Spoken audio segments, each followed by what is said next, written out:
What's up, everybody? Jensen Cummings here. Thank you as always for tuning in. We're talking from food truck to storefront. I think one of the things includes not just what you want to do.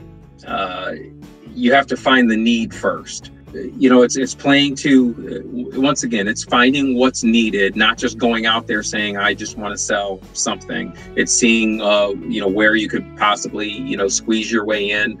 And my target has always been Savannah, Georgia. So being an hour from there, I knew I needed to grow to get to a certain level to be able to compete and then thrive in Savannah. Our biggest struggle right now is kind of the thing that you were talking about earlier, that second location kind of cannibalizing the market and kind of sucking up all of the resources of the first unit. The challenge that we're facing is we open up the brick and mortar partly to serve as commissary and support kitchen for the food truck because we were doing such high volume on that, but also to be a standalone storefront for folks in this community to come and purchase the same items as the food truck and an extended menu as well.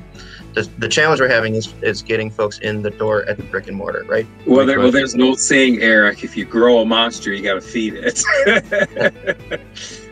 For me, it was always the elevator pitch. You know, when I first moved here, I was working at the local college, Georgia Southern, as a custodian, and I would stay up all night baking to bring my tent to the farmer's market, and that's how I got started.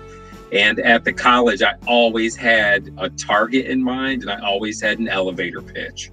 Because if I can get, you know, the first couple seconds in, my next question is, you know, I would love to bring somebody, because I set up a tasting, and I set up a tasting for the president of the college, you know, with a garbage bag in one hand.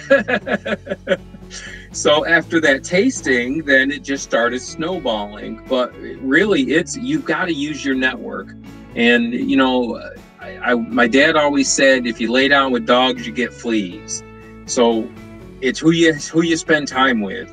You know, I went after whales. I went after change agents. I went after people who could help me get to the next level. And also, what value could I bring to their business? I love the idea of collaborating with other businesses or with other business folks, you know, like that rings with me.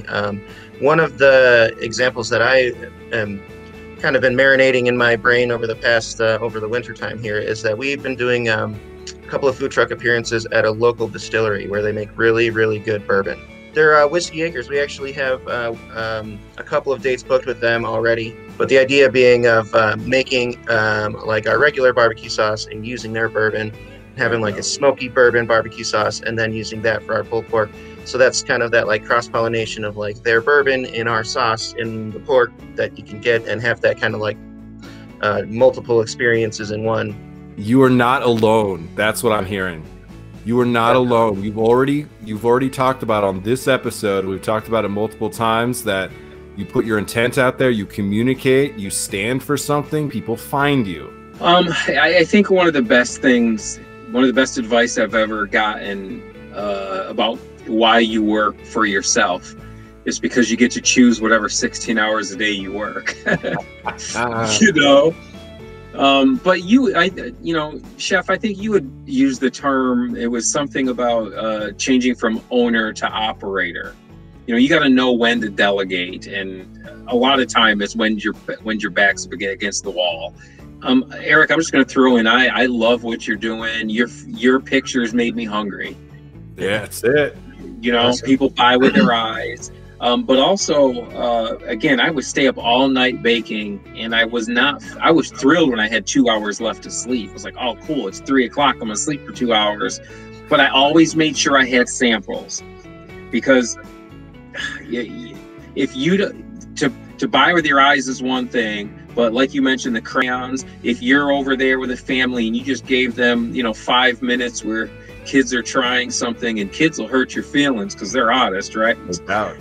But it's just, if you can just think what is going to take you from good to great, and that you know you need to work on, you need to do something for your business every day, it'll come.